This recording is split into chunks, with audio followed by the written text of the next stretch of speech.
Damien here again with Best Care to continue my demonstration and training on the use of the Goulman-Leco compatible sling. And I've shown some training already how to lift a person from the chair, how to lift a person from the bed, but now I'm going to show how we transfer a patient from the floor. Sometimes a patient can slide out of the chair, slide out of the bed, they end up on the ground.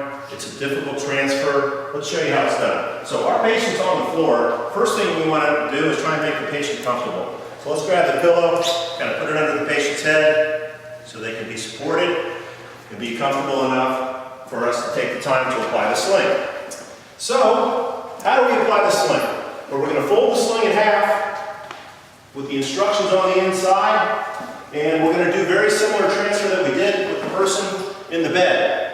We're going to lift up the leg, roll the person over, take the sling, and apply the sling to the patient, fold it in half, lining up with the bottom of the sling to the tailbone area, with the top of the sling to the head, and flip the extra material over the person, and tuck the remaining material underneath the person. The next step is we're going to roll the patient back, and we're going to step around to the other side. Put this down now, and we can take a little grab here. The patient can roll over just a little bit, and now the sling is in place. The last step is to take the sling, the leg straps, bring them underneath the legs, and cross them. Now we have the sling applied to the patient while they're on the floor. Let's connect the sling to the lift. I'm going to use the 2-point spreader bar like before, bring it up to the patient in exactly this fashion. So you can see that we can go from the head area and we can get the spreader bar right to about the middle of the person's body, which is where we want it. From the floor, we better lock the casters on the lift. We don't want the lift to move. Then hit the down button.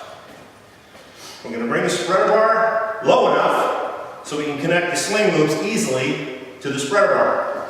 So we'll bring it down about as low as we can get it. Now we're going to connect the sling to the spreader bar. So you can see that we can connect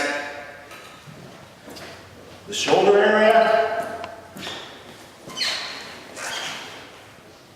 with the longest loops and the leg area with the longest loops. So we can do that quite easily. We've got everything hooked up. So at this point, we're going to hit the up button. While we're raising up the patient, we just want to pay attention to them down here to make sure that they're comfortable. And you see that the natural movement of the sling, even on the furthest loops, is to start raising up the person's shoulders first, and then start lifting up the legs. So it keeps them in a seated position while you're raising them up off the ground.